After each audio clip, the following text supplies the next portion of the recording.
So I'm here with my friend Luke Merrill, and he's written his first book called Uncomfortable.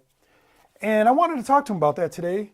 So Luke, tell me, what inspired you to write this book, especially with the title Uncomfortable? What's that all about, man? Great question, Jay. Thank you for having me.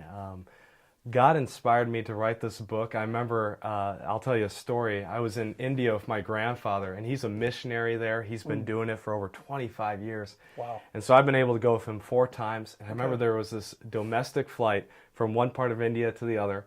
And things are very different over there. The customs, everything's different. And so this plane was shaking. And I'm like, I'm going to die. And Grandpa was just like, taking a nap or something. I'm like, Grandpa, aren't you worried? He's like, no. Kind of like Jesus in the boat. Jesus in the boat. I'm like, the disciples are freaking like, out. Jesus, Grandpa. Right. And I was so scared. And all I wanted to do in that moment was fly back to my home, get under my covers, and be comfortable. And I remember God spoke directly to me. And there's very few times where I can say that, but it was like this moment of, Luke, I did not call you to a comfortable life. And that hit me. Wow. And I always have been a writer. But since then, he's been putting these thoughts and giving me this message of, man, Jesus does not call us to a comfortable life. And I think that's so important, such an important message for all of us. You know, writing your first book, what did he show you through the writing of this book? What did you learn? I learned a lot, personally, through writing on this topic of being uncomfortable, but also just the writing process. I've learned a lot, just how to write the book.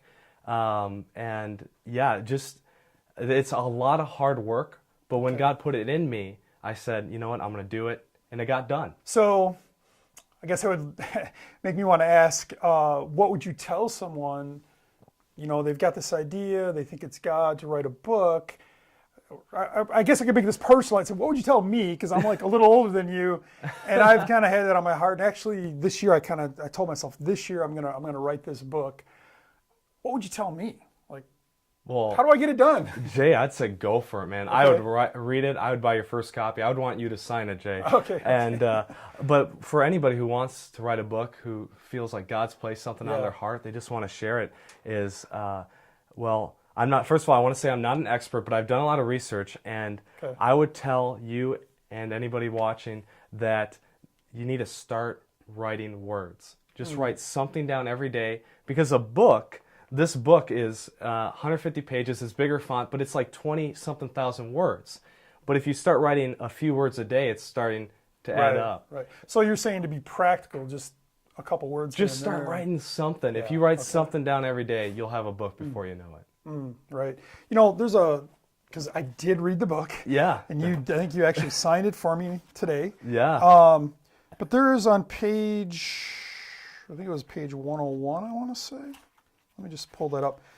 I thought this kind of summarized, in my opinion, a lot of what we find in the book, and I think it's a great point. Page 101, it says, God did not send Jesus to make you comfortable. God sent Jesus to give you a full life. The full life Jesus promises does not eliminate the uncomfortable. It embraces it.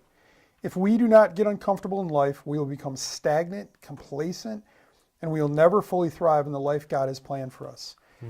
You know, and that whole idea, I mean, that's what I see in the church so much, and I see to myself. Yeah. This can be this spiritual apathy and stagnation, and I hate it. Right. And I love how you kind of bring that out in this book.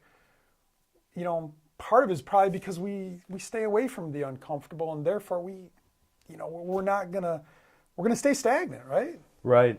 I completely agree with you, Jay. I see it in my own life. But when I see the message of Jesus and I see the way he lived, he said, not my will, but the Father's be done.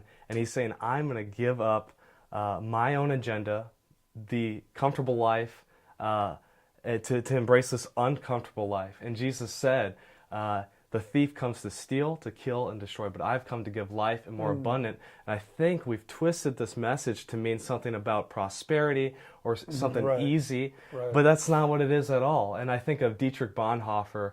He's a great theologian, but he said... One of my favorites. Yeah, one of your favorites. Yeah. He said, when Christ calls a man, he calls him to come and die. And so when I look at his life and the life I want to live, it's like I don't want it to be easy. I want to have to pull myself up every day and do something that's hard. I want to go out and tell people about Jesus, not because it's easy, but because I'm scared to death. I'm scared stiff, but I know that God's with me. And it's in those moments where I feel completely powerless and weak is when I know that his strength's upon me. You know, and I guess I'm really excited for you in this book because I love your passion, your vision for evangelism and to reach out and that sense of obedience. And I love your honesty about it because you're like, hey, man, I'm scared. This doesn't always come easy. Right. So what? You know, Right. God says go, and I'm going to do this. And I'm sure, because we've talked before, when you're obedient to that and you do it, you're always like, oh, that was awesome. And God blesses you and encourages you. So Right.